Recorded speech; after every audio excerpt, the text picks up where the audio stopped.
కాండమ్సే కాకుండా వేరేవి స్పాంజెస్ అంటారు. స్పాంజ్ లేదా డయాఫ్రమ్స్ అని డిఫరెంట్ మెథడ్స్ ఉన్నాయి. ఇవి ఆడవాళ్ళు ఇంటర్ కోర్స్ టైంలో హస్బెండ్తో కలిసే టైంలో లోపల ఇన్సర్ట్ చేసుకోవాల్సి ఉంటుంది. ఇవి కూడా బ్యారియర్ మెథడ్స్లోకి వస్తాయండి. మళ్ళీ వీటికి కూడా డిసడ్వాంటేజెస్ ఏంటంటే ఫెయిల్యూర్ రేట్ చాలా ఎక్కువ ఉంటుంది. ఏ టైంలో ఇన్సర్ట్ చేసుకోవాలి, ఏ టైంలో తీసేయాలి, వీటి గురించి కొంచెం డీటెయిల్డ్గా తెలిసి ఉండాలి. ఫర్దర్గా ఇంకా మిగతా టెంపరీ మెథడ్స్ గురించి మనం మాట్లాడుకుంటే డిఫరెంట్ టైప్స్ ఆఫ్ పిల్స్ ఉన్నాయండి. హార్మోనల్ పిల్స్ అంటాం మనం. హార్మోనల్ పిల్స్లో ఈస్ట్రోజన్, ప్రొజెస్ట్రాన్ అని నార్మల్గా మన బాడీలో 28 days సైకిల్లో ఫస్ట్ 14 days రిలీజ్ అయ్యే హార్మోన్ ఈస్ట్రోజన్ అంటాం. సెకండ్ 14 days రిలీజ్ అయ్యే హార్మోన్ని ప్రొజెస్ట్రాన్ అంటాం.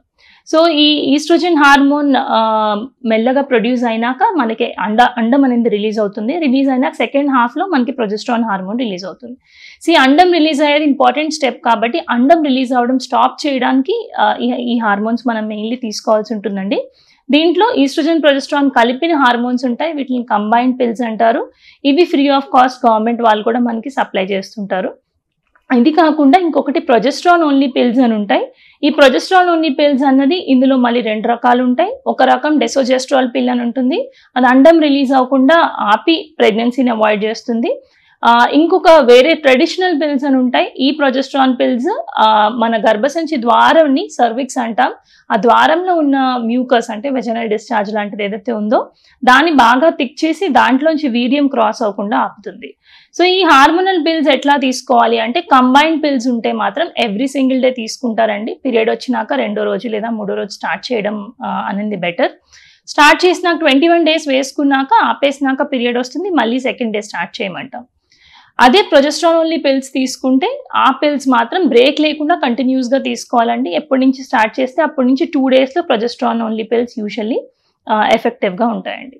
ఈ పిల్స్ వాడుతున్నప్పుడు ఎప్పుడైనా కానీ ఒక గైనకాలజిస్ట్ని కన్సల్ట్ చేయడం చాలా ఇంపార్టెంట్ అండి. ఎందుకంటే హార్మోనల్ పిల్స్ అన్నప్పుడు కొంతమందిలో అంటే ఎవరికైతే హై బీపీ ఉండి, షుగర్ ఎక్కువ ఉండి, ఏజ్ 35 పైనుండి, లేదా సిగరెట్ స్మోకింగ్ లాంటి అలవాట్లు ఉన్నా, లేదంటే పాతగా ఇంతకుముందు ఫ్యామిలీ హిస్టరీలో కానీ వాళ్ళకి ఇంతకుముందు ఎప్పుడైనా కాళ్ళల్లో బ్లడ్ క్లాట్స్ లాంటివి కానీ ఒకవేళ అయి ఉంటే వాళ్ళలో ఇలాంటి హార్మోనల్ మెథడ్స్ వల్ల కొన్ని ప్రాబ్లమ్స్ రావచ్చు, కొన్ని కాంప్లికేషన్స్ ఉండొచ్చు. సో అందుకని ఆల్వేస్ ఒక గైనకాలజిస్ట్ని కన్సల్ట్ చేసి ఈ పిల్స్ తీసుకోవాల్సి ఉంటుందండి. అలాగే ప్రొజెస్ట్రాన్ ఓన్లీ పిల్స్ కూడా కొంతమందిలో కొన్ని రకాల సైడ్ ఎఫెక్ట్స్, బ్లోటింగ్ లాగా ఉండడం, బ్రెస్ట్ టెండర్నెస్ ఉండడం, వెయిట్ గెయిన్ అయినట్టు, మూడ్ ఫ్లక్చువేషన్స్, ఇరిటబిలిటీ ఉండడం, ఇలాంటి సైడ్ ఎఫెక్ట్స్ ఉండొచ్చు. సో ఏ ప్రాబ్లం ఉన్నా కూడా ఒకసారి గైనకాలజిస్ట్ని కన్సల్ట్ చేసి దాన్ని బట్టి డిసైడ్ చేసుకోవాల్సి ఉంటుంది. పిల్స్ ఒకవేళ వద్దు అనుకున్న వాళ్ళకి ఈస్ట్రోజన్ ప్యాచెస్ ఉంటాయండి, వెజనల్ రింగ్స్ ఉంటాయి. అండ్ ఇంక ఇవే కాకుండా ఇంజెక్టబుల్ మెథడ్స్ కొన్ని ఉంటాయి. ఇంజెక్టబుల్ ఇంజెక్షన్స్, ప్రొజెస్ట్రాన్ ఇంజెక్షన్స్ ఉంటాయి. 2 monthsకి ఒకసారి లేదా 3 monthsకి ఒకసారి తీసుకునే ఇంజెక్షన్స్ ఇవి కాకుండా లూప్ ఒకటి ఉంటుంది, గర్భసంచిలో వేసే లూప్. ఇవి 2 రకాల లూప్స్ ఉంటాయండి. ఒకటి ఐయుసిడి అంటారు, copper containing IUCD loops.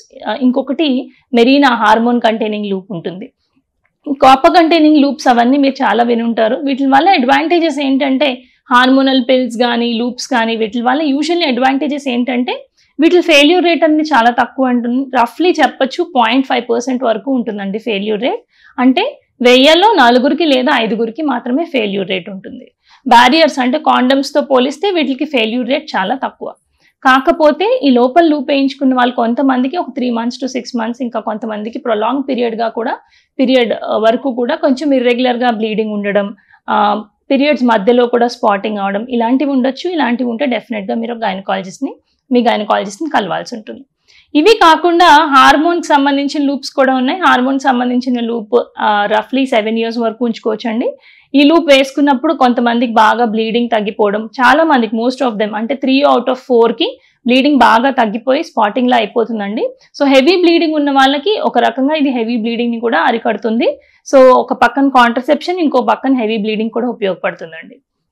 Next ఇంకొకటి ఇంప్లాంట్ అని ఒకటి ఉంటుందండి. ఇది హార్మోన్ ఇంప్లాంటే, మనకు ఐయుసిడి లాగానే. కాకపోతే ఇది యూట్రస్లో అంటే గర్భసంచిలో కాకుండా చేతిలో ఇన్నర్ ఆర్మ్లో అంటే మన ఆర్మ్లో ఇన్నర్ సైడ్ ఆఫ్ ద ఆర్మ్లో యూజువల్లీ వేస్తానండి. ఇది ఒక 1 inch వరకు లెంత్ ఉంటుంది. అయితే ఈ ఇంప్లాంట్ వేసినప్పుడు తరచుగా ఇంప్లాంట్ని చూసుకుంటూ ఉండాల్సి ఉంటుంది. ఆ ఇంప్లాంట్ వేయడానికి చిన్న ప్రొసీజర్ తోటి గైనకాలజిస్ట్ వేయాల్సి ఉంటుంది.